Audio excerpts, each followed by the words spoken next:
Lila, Hawu, wena wenzani manje la? Wena uyashada kusasa, kumele uhambe uyodla bese uyaphumula. Ulale kahle. Ngizokubona. mana wozala Lila. Umzuzu. Bengifuna ukuthi ngikubonge.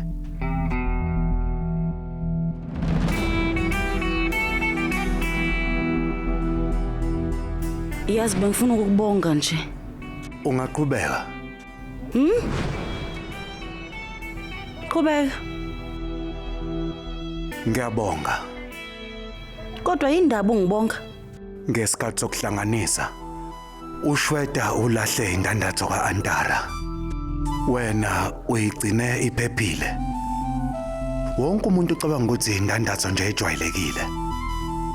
Kepha ibalekile kumina. Uyazini ungakhathazeki. Ngiyabonga. Ngiyaqonda ukuthi le ndandatho usho likhulu kuwena. Futhi akuyona nje indandatho kuphela, kodwa zonke inkumbulo zikaAntara ziyigugu kuwe. Ngiyazi ukuthi usithanda ngokujula okungakanani zonke lezo inkumbulo lezo. Nami ngisakungakuza ubuhlungu bokulahlekelwa umuntu engimthandayo ngisemncane.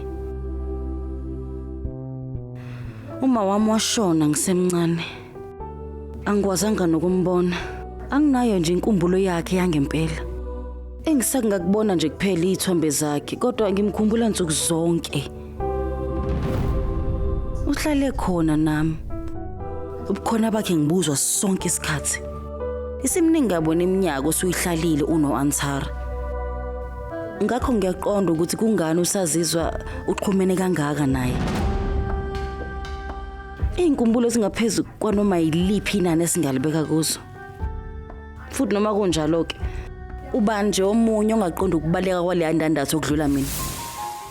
Ngoba phela mina ngibekezelela okuningi kabi ngaleyo ndandatho. Usakhumbula? Awukho umzuzu nginawe mina engingawukhumbuli.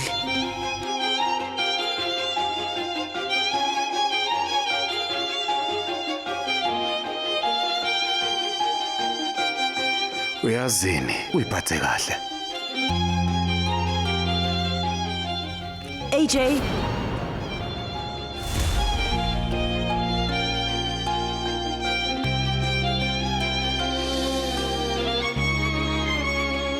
Uqeda kuthini? AJ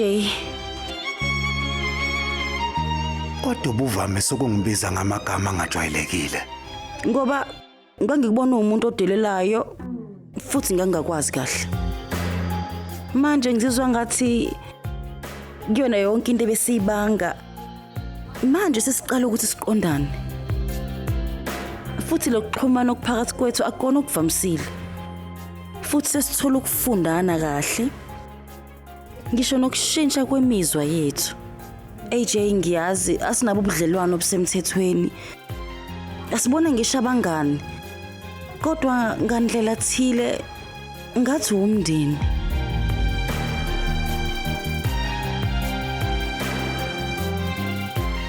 Ngiyazi ukuthi asikaze sizihlangana ukuze sibe nekhathi ejabulisayo. Kodwa ukudalelwana ikona ukusihlanganisayo manje. Noma ngabe ukuhlangana kwethu bengingahlale njalo kuhamba kahle. Kodwa ngizwe ngathi sekuqala ukuba nemizwa phakathi kwethu.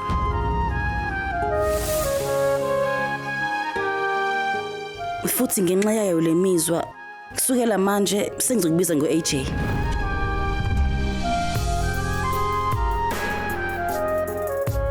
Ngiyabonga AJ. Ungibongelani? Ngayo yonke into osungenzele yona. Kuze kube manje.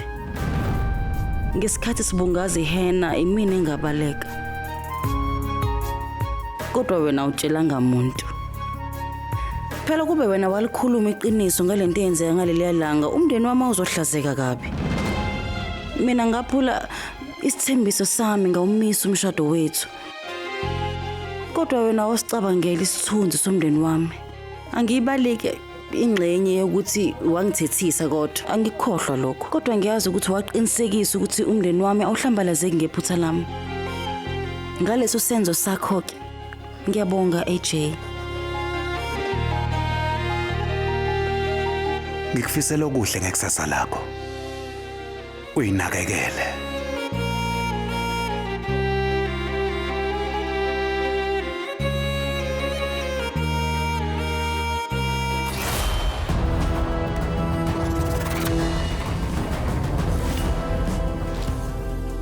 Ungaphuthelwa ukuzibophezela ngo7 ntambama njalo ngomsombuluko kuya kuLesihlanu on yours truly zizonke sisonke DStv channel 169.